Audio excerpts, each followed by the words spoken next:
Muy buenas tardes. Agradecemos a todos los que nos acompañan en esta transmisión. Les saludamos desde Hipogeo Taller de Cuento en esta programación que tenemos la fortuna de participar dentro del marco de la FILEI, después de la FILEI. Y creo que lo primero, tengo que decir que con muchísimo gusto, no solo porque lo marque el decoro, agradecemos el apoyo, la invitación de nuestros anfitriones, especialmente el maestro Enrique Martín, a Hipólito, Antonieta Hidalgo, Leonor Chávez, Margot Jiménez. Muchas gracias. Y desde luego también saludo a mis compañeros de Hipogeo Taller de Cuento, Alicia González Asensio, Raúl Carcaño, Carlos Gómez y Pedro Gómez. Y bueno, ayer empezamos, se puede decir, en la sesión de las 5 de la tarde, con 4 escritores que han publicado en nuestra colección, que le pusimos por nombre, Escritores de Hipogeo Taller de Cuento. Para los que no pudieron verlo ayer o no lo conocen todavía, pues aquí les muestro este ejemplar. Y es una colección que en el taller iniciamos con 21 títulos. Tenemos ya 5 en puerta que están saliendo prácticamente de la imprenta y esperamos que en el mes de diciembre, a lo mejor para el Día del Escritor, ya tengamos más hasta completar 40 títulos en esta colección. Son libros de formato pequeño y la colección se llama Escritores de Hipogeo Taller de Cuento. El espíritu es precisamente mostrar quiénes son los escritores de nuestro taller. Algunos cultivan otros géneros, no precisamente cuento, y entonces nos damos esta libertad. Pero hoy, como les dije hace un rato, nos acompaña Alicia González, Raúl Carcaño, Carlos Gómez y Pedro Gómez. Y pues le pregunto a Alicia primero, ella publicó este libro de formato pequeño, lo que algunos pueden identificar como plaquet. El título es Serendipia. Y desde luego lo que, al menos para mí, lo que publica aquí Alicia González son cuentos. Creo que nadie podría dudar de esto. Pero me gustaría que me dijera algo sobre el título. La palabra no es muy común, pero por allá sé que, aunque uno no la conozca, si uno se adentra al interior de esos cuentos, pues va a encontrar algo. Pero no sé, Alicia, si nos pudieras decir algo sobre qué te motivó para este título. Cómo no. Buenas tardes, maestro. Muchas gracias por la invitación.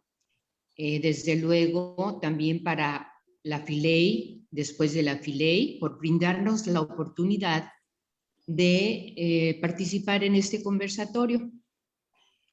Serendipia significa la circunstancia de encontrar algo que no se buscaba. Su origen, el origen de la palabra es antiquísimo. Está basado en un libro de cuentos bien iluminado de la cara. Tradicionales de la cultura persa. ¿Y se metió una voz o estoy bien? No, adelante. Bueno, está basado en un libro de cuentos de la cultura persa. En realidad el término lo popularizó un escritor inglés que tradujo este libro de cuentos al idioma. Después, más tarde, las versiones inglesas que había del libro se llevaron a Venecia, en donde se hicieron las primeras impresiones. Y aquí es donde viene lo interesante. El título de la plaqueta, de mi plaqueta, que está conformada por 7 cuentos, es serendipia. El título de un anterior libro de cuentos de mi autoría es Serenísima. Entonces, la relación que hay entre los dos títulos desemboca o converge en la misma ciudad, Venecia. Y este es un dato que yo no conocía cuando le di título a mi plaqueta. Y después me pareció una verdadera coincidencia y pues más me gusta el título de mi plaqueta. Humberto Eco decía que el descubrimiento de América fue una verdadera serendipia, porque Colón no cruzaba el Atlántico para ir a descubrir América, sino que iba directamente a Asia. Entonces, él así lo considera y pues me parece digno de mencionarlo porque tiene mucha relación con el título. Es todo lo que puedo decir, maestro. Gracias, Alicia. Por lo pronto, pues creo que esto nos ilustra bastante. Recuerdo el libro anterior que publicaste a Serenísima, y es además un título que se le dio a esa ciudad magnífica, que podrá ser turbulenta, pero se le dio el título de muy serena, serenísima. Gracias, Alicia. De nada. Gracias. Y tengo ahorita a la mano el libro de, ya saben, de formato pequeño, de Raúl Alberto Carcaño Loesa, como lo firma en la portada. Y Raúl titula este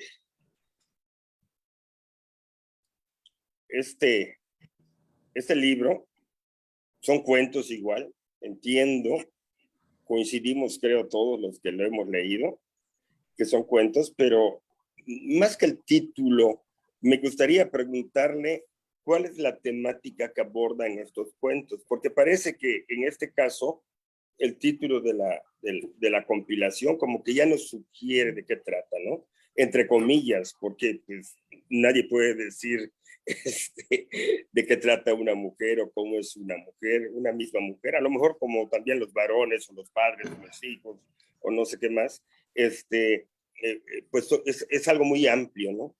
Entonces sí, ¿cómo está la temática esta de estos cuentos que tienes acá, Raúl? Que son 7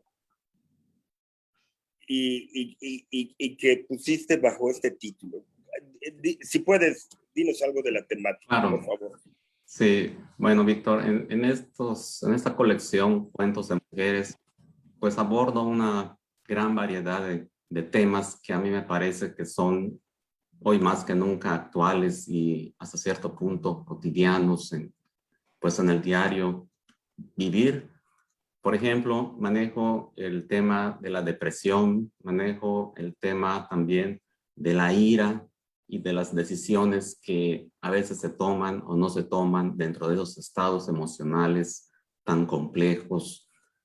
También en Cuentos de Mujeres hablo acerca del tema de las familias disfuncionales y de la prostitución de los hijos o de las hijas como resultado de esa disfunción familiar.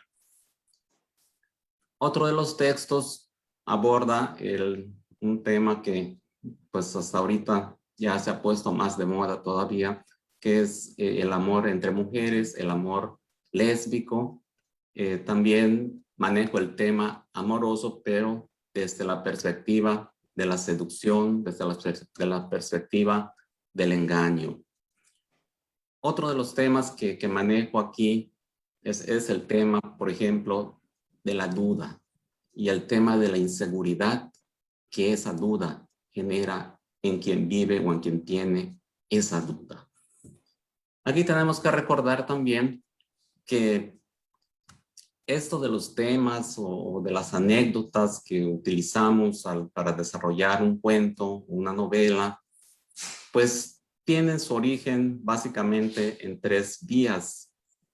Por un lado está la imaginación, por otro lado está nuestro propio mundo interior, es decir, nuestro propio drama social, nuestro propio drama personal, nuestro propio drama económico, o sea, sacar los temas y las anécdotas a partir de nosotros mismos. Y una tercera vía para esto, pues es tratar o buscar el tema dentro del mundo que nos rodea, dentro de lo que es nuestro entorno. En el caso de cuentos de mujeres, con excepción de un cuento, todos los demás son resultado o el tema y la anécdota está tomada de mi interacción con el mundo que me rodea. Y solamente un cuento puedo decir que surgió de mi imaginación. Al hablar de que un escritor elabora una historia a partir de su imaginación, también hay que tener en cuenta que en ocasiones esa imaginación se ve alimentada o se ve influenciada por el trabajo, por la obra de otros escritores, ¿sí? Lo cual ocurre en el primer cuento de esta plaqueta, que notoriamente en este primer cuento de la plaqueta, que se llama Tres toques a la puerta, pues es evidente la influencia del gran escritor de cuentos oscuros que es Howard Lovecraft. Pero por lo demás son cuentos tomados de la realidad externa del mundo cotidiano. Entonces eso sería en términos generales los temas a manejar en esta colección de cuentos de mujeres, Víctor. Gracias, Raúl, gracias. Y a lo mejor va a parecer que es algo así como que estamos repitiendo lo mismo, pero yo creo que, bueno, siempre he pensado y lo defiendo, que los cuentos son obras independientes. Si alguien agrupa en una colección, en una antología, no sé, 6, 12 cuentos personales, pues para mí cada cuento bien podría ser un libro, porque es una obra independiente. Sin embargo, cuando optamos por ponerlos, incluirlos en un solo, digámoslo así, bloque, en un solo aparato, en un solo libro, pues tendemos a ponerle un título. Y a veces este título puede corresponder al título de uno de los cuentos, que es una forma, según yo, como para decir los cuentos son independientes y por alguna situación, le da título al cuento. O también hay quienes deciden agrupar ciertos cuentos porque coinciden en temática o en intención o en forma y le ponen un título, ¿no? Pero va, un poco por allá y ya me apoyé en ti, Raúl, de lo que dijiste para hacerle la pregunta a nuestro compañero Pedro Gómez, que tiene en su libro, se titula Adiós a los guaches, pero hay un cuento que incluye aquí su libro, que se titula Adiós a los guaches, y cuento es el que le da título a los cuentos que incluyó en la publicación. Así que le pregunto a Pedro, ¿qué nos puedes decir sobre este cuento de Adiós a los guaches, Pedro? Hola, buenas tardes, Víctor. Buenas tardes a la Piley, después de la Piley. Me es grato participar en este conversatorio y sobre el cuestionamiento que haces. Resulta que yo soy un guache, vamos a decirlo así, en el sentido de que provengo del centro de este país, de la Ciudad de México. El guache es una figura importante dentro desde la cultura yucateca hasta connotaciones de orden económico, social y político.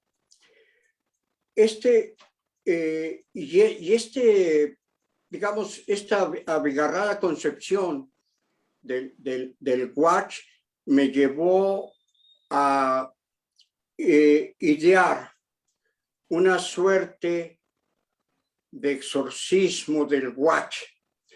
¿Por qué? Porque es una figura que si bien ciertamente conforme pasa las generaciones se va diluyendo, de todas formas prevalece en algunos estratos sociales. Y su connotación a veces es un tanto peyorativa. De alguna forma, quizá sin razón, en otras con algunas cuestiones que incidieron y que transformaron la vida de Yucatán. ¿Por qué? Porque Yucatán es una entidad que permaneció aislada. Desde que Yucatán era todo, Campeche, Quintana Roo, hasta la división posterior que se hizo de Campeche después de Quintana Roo, era una entidad aislada del país como nosotros sabemos. Ello también, como lo sabemos bien, dio lugar a separaciones en el ámbito político-administrativo de Yucatán. Por eso, la figura del huach que yo identifico es aquella que tiene que ver con la incursión que se hace a principios de la Revolución Mexicana con la presencia de Salvador Alvarado. Salvador Alvarado, una figura emblemática de esta tierra y del país. Y ahí se da el proceso de desintegración de las unidades económicas en Yucatán. Me refiero a las tiendas. Bien, pero esta forma de incursión, de determinación de unidades económicas que conllevan, por supuesto, lo social y lo político, causaron un impacto enorme en la sociedad yucateca. Entonces, mi idea de esto que yo llamo un exorcismo del huach, lo quise crear bajo una historia de amor entre una yucateca joven y un huach proveniente de manera reciente de la Ciudad de México, y una madre conservadora que todavía recalaba mucho en contra de los huachs. Para mí era importante crear estas tres figuras dentro de un cuento, estos tres personajes, y ver cómo se lograba ese exorcismo de poder olvidar este carácter del huach. Aquí me he centrado justamente en la historia y las razones que la motivaron. Pero ya visto en su conjunto, hay otras historias, hay otros cuentos que también se recogen en este libro. Si es la oportunidad de hacerlo, lo diré más adelante. Gracias. Gracias Pedro. Y pues tenemos la desfortuna de que nuestro compañero... No, estoy. Ya estás, Carlos. Sí, les pido 1.000.000 de disculpas. Me demoré más de la cuenta en el dentista y vine de corre, entonces tuve que instalar el Zoom, etcétera, etcétera. Muchas gracias y disculpen nuevamente. Bueno, no, disculpado. De hecho, consultamos con el maestro Carlos Martín, se podía incorporarse, aunque no haya uno estado desde el principio. Pero prácticamente pues estamos en la primera ronda. Y Carlos Gómez Camuso publica aquí en esta colección el libro que se titula Cuentos para reír o llorar según convenga. No sé si lo puedan ver, pero ahorita lo expongo. Todos tienen el mismo formato. Pero y lo primero que le iba a preguntar a Carlos es nosotros hemos visto, desde luego, pues compartimos en el taller todos los martes, y hay una tendencia, hay una especie de inclinación tuya, desde luego sentimos que es natural, por el humor, buscar el humor. Pero es esto que se te da, porque vemos que es así como una constante. No todos los cuentos, por supuesto, que conocemos tuyos, pero sí en un buen número o en una proporción muy grande, se tiende al humor. Ahora, mi pregunta, Carlos, va para que nos digas algo, y además aquí creo que el título también es muy sugerente, cuentos para reír o llorar según convenga. Este humor, ¿cómo lo ves y cómo lo presentas en tus textos o en tus cuentos? ¿Es parte de lo dramático de la vida? ¿Está allá, subyacente o evidente? Exactamente. O hay que buscarlo. Pero va, no me dejes avanzar más y dinos tú lo que piensas sobre esto con respecto a tu creación. Claro, amigo. exactamente. Me escuchan perfectamente, ¿verdad? Sí. Ok, bueno, primero que todo, saludo a mis camaradas, a ti, profe, y muchas gracias a la Filey y a Martín Briceño. Un saludo a su hermano Carlos, que es nuestro amigo también. Y respecto a la pregunta, bueno, el título, si se quiere ver de esta manera, tiene una especie de trampa. ¿Por qué? Porque a veces se invierten los paradigmas. A veces escribimos un cuento con la intención de reír, pero tiene un contenido social, un contenido humano profundo. Y nos reímos, pero al mismo tiempo sentimos tristeza por lo que aconteció. Es harto sabido que la vida tiene muchas partes que son histriónicas, que son risibles.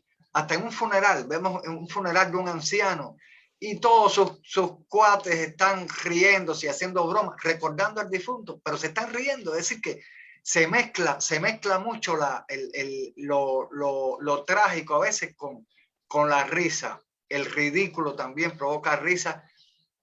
Digamos, una persona tropieza, entretenido en su celular, tropieza con un poste y se cae. La primera intención es reír, independientemente de que todos tenemos ese espíritu humano de ir a socorrerlo, pero quizás la primera intención es reír. Entonces, yo me refería a la trampa del título en el sentido ese, que yo he hecho cuentos, digamos, hice uno que lo hice llorando, porque a veces uno cuando se mete en un cuento lo sufre, y yo a veces me río de mis propios cuentos. Porque debe ser así. Si tú no eres capaz de sentir lo que tú escribes, ¿cómo imaginarte que un receptor lo va a sentir también? Entonces, yo hice uno que está relacionado con el alto índice de suicidio de jóvenes, de adolescentes acá en nuestra zona, en Yucatán. Y lo hice con un tono irónico. Y aparentemente es para reír, pero te llama a la reflexión, porque dice qué está pasando en nuestra sociedad. Y por ejemplo, con la muerte de nuestra querida compañera Carolina Luna, desde mi punto de vista, una de las mejores escritoras de México, pudiéramos decir. Y la misma noche que se murió, yo hice una prosa poética que se publicó en el periódico. Yo nunca había hecho un poema, pero sentí tanto la muerte de nuestra compañera que hice una prosa poética y creo que no estuvo del todo mal. Es decir, que aquí se confunden, es la historia, ¿no? Y la versatilidad. Yo hago cuentos para reír realmente y hago cuentos que son tristes, pero a veces ambos sentimientos se mezclan en un mismo cuento. Es la idea, dicho rápido y mal, pero creo que se entiende. Gracias, Carlos. Y bueno, pues nos alcanza el tiempo para otra ronda, que participen otra vez ustedes. Y regreso un poco con Alicia. Yo, desde luego, tuve la fortuna, como hemos dicho acá, la colección tiene el propósito de mostrar quiénes son, qué escriben los escritores de Hipogeo, porque aunque Hipogeo, taller de cuentos, desde luego, como lo indica el mismo nombre, pues se dedica al cuento literario. Pero entre los escritores, los talleristas, pues hay quienes cultivan también otros géneros.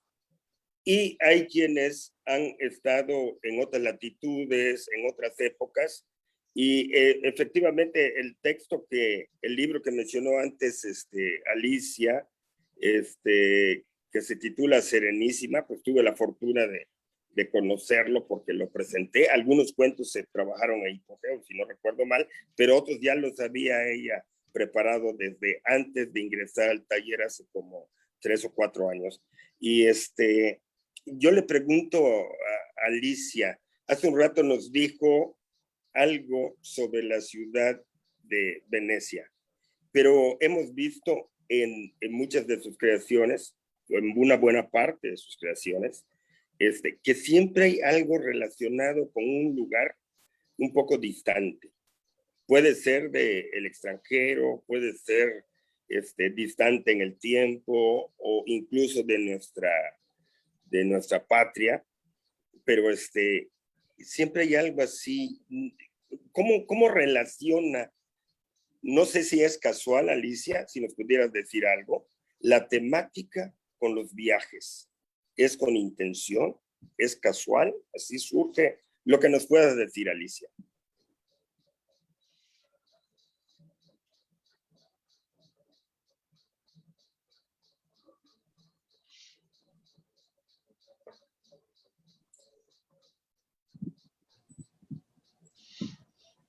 Está apagado el micrófono de Alicia.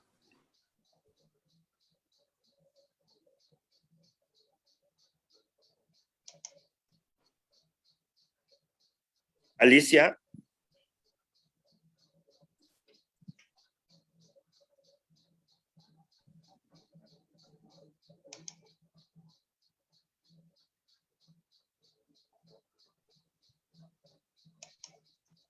No escucho a Alicia. ¿Ahí está ya? Ya. ¿Ya está? El micrófono. Yo escucho. Espérate, es que me lo habían quitado desde allá. Ya está, ya está. Yo escucho, dice.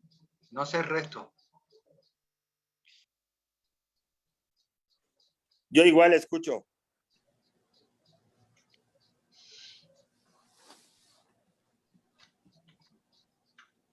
A ver, ¿ahora sí me escuchan? Sí.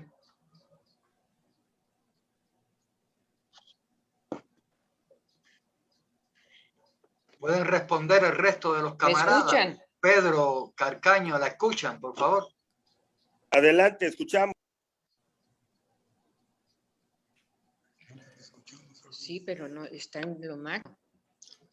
Víctor y yo escuchamos, pero no sé si Pedro y Raúl escuchan porque no los he visto manifestarse. Su micrófono no está silenciado. Escuchamos, Carlos, escuchamos. Ah, ok. Escuchan, Ali. Son gajes del oficio, sin duda.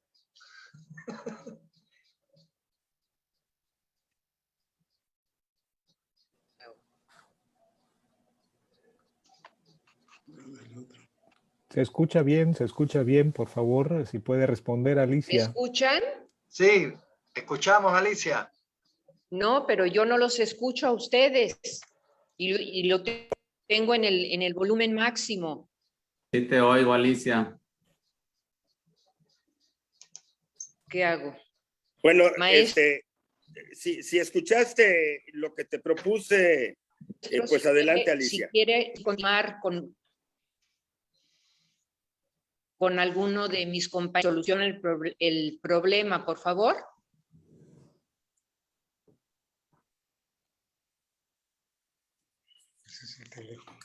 Sí, seguramente es el teléfono. Alicia, te escuchamos. Lo que no sabemos es si escuchaste la pregunta del maestro Víctor.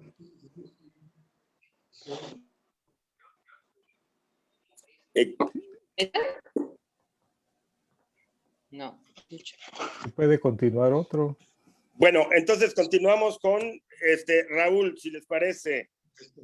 Sí me escuchan, ¿verdad? Sí. Víctor. Perfecto. ¿No te puedes meter en el tuyo? Raúl, Sí, en Víctor. estos cuentos, como Bueno, platicamos hace estoy un sin rato, sonido. Raúl, en estos cuentos, como platicamos hace un rato, pues desde luego, y además como se sugiere, son cuentos de mujeres, pero de estos personajes, estamos hablando del personaje protagónico, que pues todos son mujeres en estos 7 cuentos, pero ¿cuál es el que, digamos, te atrajo más como personaje? ¿Cuál se te hace a ti que es el más rico? O sea, y aquí no quiero que se malinterprete, ¿no? No estoy preguntando la más bella, me estoy refiriendo a que cuál es el personaje más rico, así con una conjugación de todos sus rasgos distintivos, que no tiene que ser que coincidan, pero que pueden ser también contradictorios. Entonces, ¿cuál se te hizo a ti más rico? Sabemos desde luego que a veces, y bueno, siempre, hay un cambio en la personalidad, valga la redundancia, de los protagonistas de las historias, porque tiene que haber un cambio. Si sigue pasando lo mismo, pues es muy difícil hacer una ficción sobre esto, ¿no? Pero tiene que haber un cambio. Pero ¿cuál de estos personajes? A lo mejor te estoy haciendo una pregunta muy difícil en el sentido que no es fácil discernir, ¿no? Pero como personaje, ¿cuál se te hace más rico? ¿Me oyen? Sí, adelante. ¿Por qué mi imagen no se amplía, Víctor? Siempre veo mi recuadro chico, aun cuando hablo. Yo te veo en ampliación, Raulito. ¿Así? Sí. Ah, yo no me veo en ampliación. Bueno, ok. Bueno, en cuanto a lo que me preguntas, Víctor, el personaje que a mí me ha parecido, como tú dices, más rico, más interesante, el que me dio más gusto crear, fue el personaje de Andrea Montes. Es la protagonista del último cuento de La Plaquette. De Andrea me atrae mucho diferentes aspectos de esa personalidad de la que pues debe tener un personaje para ser creíble. De hecho, sabemos que uno de los elementos más importantes para que una obra sea, digamos, tenga veracidad, verosimilitud, tiene que tener, ante todo, personajes creíbles. Personajes creíbles, ¿qué quiere decir? Personajes que actúen con lógica y con mucho sentido, de acuerdo a las características que nosotros como autores les hemos dado. Y esas características deben ser congruentes con sus acciones. Cuando eso es así, el personaje permite al lector permanecer en la dimensión literaria. Cuando hay contradicción entre lo que el personaje piensa y lo que el personaje hace, entonces el lector siente o debe sentir que queda fuera de la dimensión literaria y pues va a cerrar nuestro texto. En el caso del personaje de Andrea, me gusta mucho porque es un personaje que reflexiona mucho, es un personaje que desde el principio, cuando encuentra al personaje masculino, nos empieza a decir lo que ella piensa de esa primera visión que tuvo de él. Luego, conforme lo va tratando, empieza a manifestar otro tipo de pensamientos, empieza a imaginarse cómo será como persona. ¿Será que le gusta esto? ¿Será que le gusta lo otro? Cuando lo sigue conociendo, ya de manera más cercana, empieza a analizar por qué el personaje masculino hace esto.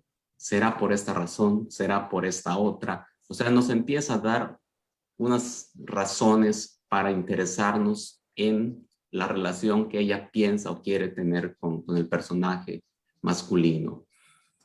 Cuando la relación se hace más cercana, empieza entonces ella a analizarse a sí misma, hace un análisis de ella, de sus características y hace un análisis del personaje masculino y lo contrasta y saca una conclusión que a mí me parece bastante acertada, bastante completa, de acuerdo a cómo es ella, ¿sí? Y a cómo es el personaje masculino.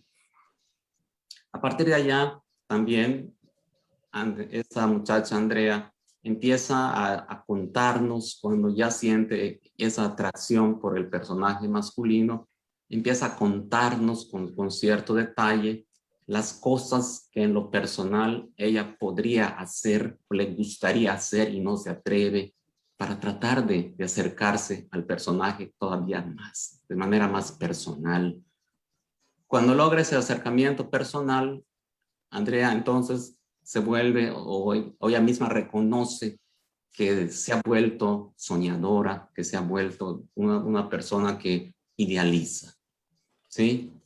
Y por último, también en la parte final, pues todo eso que ella idealiza, todo eso que ella suponía o que ella nos daba a entender, pues simplemente ve que la realidad no es tan así. Hay cosas en las que tuvo razón y en las que no, y toma una decisión al final que cambia completamente a la Andrea del principio. Entonces, por eso este personaje me parece, digamos, el más rico, es el personaje que me parece más interesante dentro de esta colección de cuentos de mujeres, porque ese es un personaje que actúa con la congruencia, con las características que se le dieron de inicio y posteriormente viene el cambio. Por lo tanto, a mi parecer, esta muchacha, Andrea, yo diría que es un personaje tridimensional, es un personaje que la verdad, como yo lo imaginé, así quedó en el papel. Y eso es muy difícil. Generalmente cuando imaginamos al principio un personaje le damos ciertas características, ciertas maneras de pensar o de actuar, pero a veces la misma historia nos hace cambiarle varias de esas características. Si no fumaba, empieza a fumar, si era ateo, se empieza a volver creyente. Hay una serie de cosas, ¿no?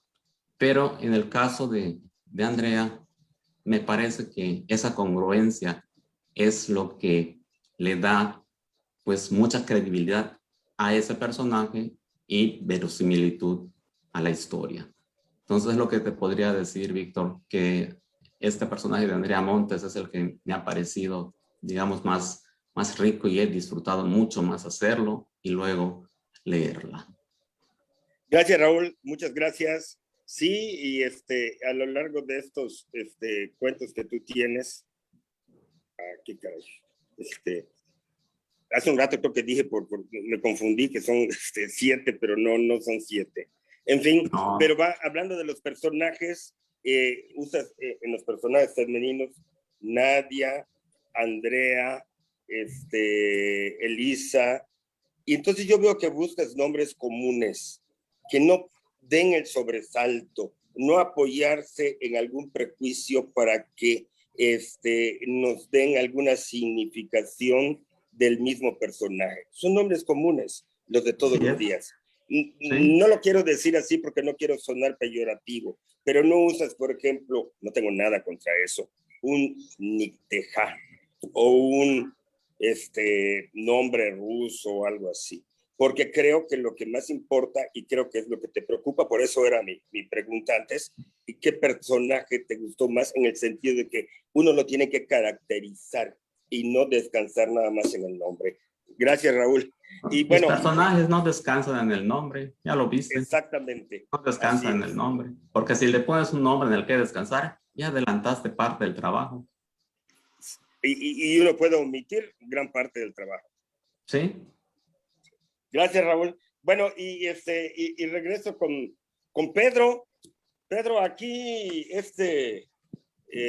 pues tu libro y tu cuento pues motiva muchas cosas. Los guaches entiendo que es como los gringos. No, la cita del martes no, hoy. Sí, bueno, ya me refería un tanto a lo que, digamos... Pedro, ¿me escuchas? Sí. Dame un segundo más, amigo. Solo hice una pausa. Los perdón. guaches, entiendo que no es peyorativo. Me recuerda la novela Gringo Viejo de Carlos Fuentes. No es peyorativo. No sé si en el origen fue así, pero ya no se considera así. Igual aquí en los guaches. Y a lo mejor aquello que recuerdo que mencionaste a Salvador Alvarado, la leyenda de que si las botas de los soldados que trajo hacían un sonido al caminar y de allá salió la palabra watch para identificar a los de fuera. Yo creo que esto ya, bueno, se ha modificado a tal grado de que, uno, no es peyorativo y dos, creo que designa a todos los que no son realmente, entre comillas, realmente de Yucatán. Y yo sé que te asumes de Yucatán, aunque no hayas nacido acá y hayas, bueno, pues cómo decirlo, transitado por otros lugares por mucho tiempo.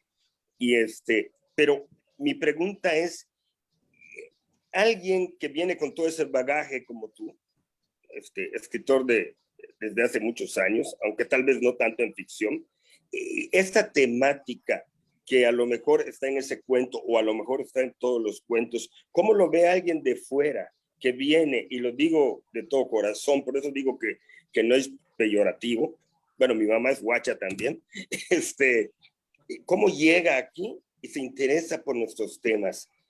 Porque no es lo mismo que un yucateco que toda su vida la ha pasado acá o que inició acá, se interese por esos temas, a la visión que puede tener alguien que viene de otras geografías, con mucha experiencia en otras latitudes, en otras esferas. No sé si nos puedes decir algo sobre esto, Pedro.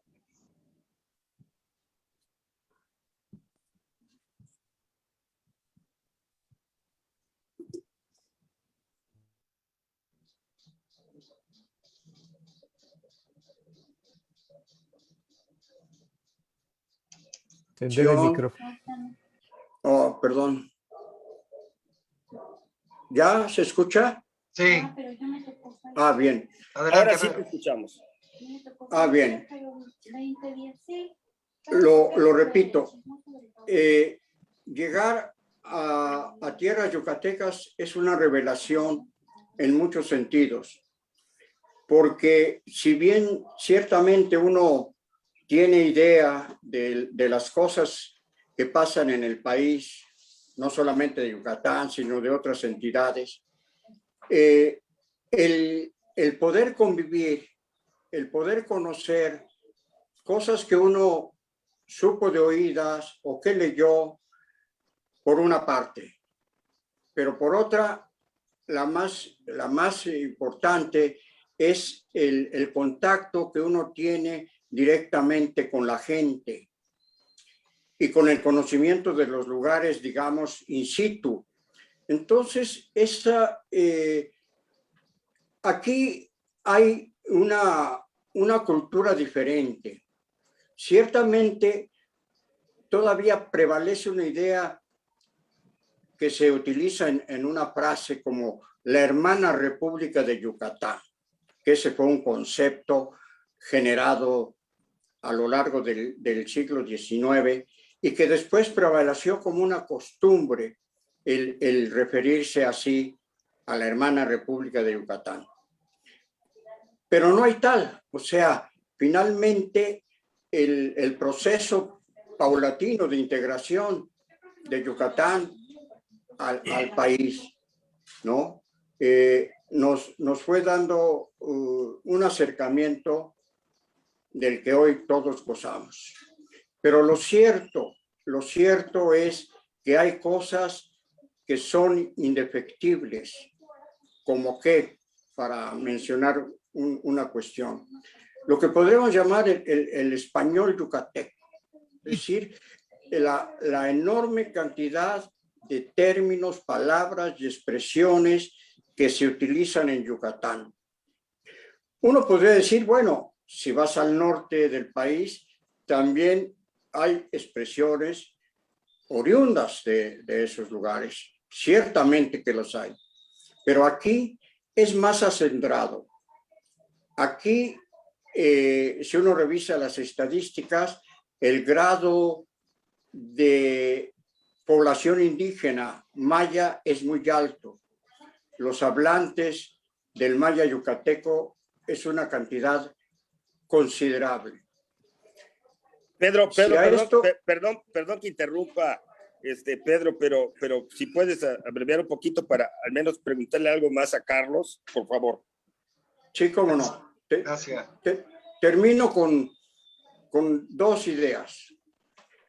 Las costumbres en Yucatán, desde las comidas hasta los bailes, hasta las expresiones populares y la vena,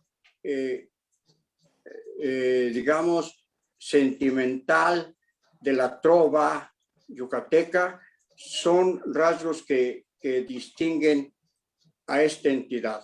Entonces, esos son los elementos que impactan, no a mí, a cualquiera que decida venir a estos lugares. Gracias. Gracias, Pedro. Bueno, Carlos, nos queda muy poco tiempo, pero y tengo una pregunta más para ti. Trata de ser breve, amigo, por favor. Sabemos de reír y llorar según convenga, como es la vida, desde luego. Pero independientemente del tema de tus cuentos, que ya sabemos que lo del humor y el dramatismo de la existencia, yo te pregunto, en la creación literaria, en ese proceso de crear la ficción, producto de la imaginación en el cuento, ¿también se disfruta?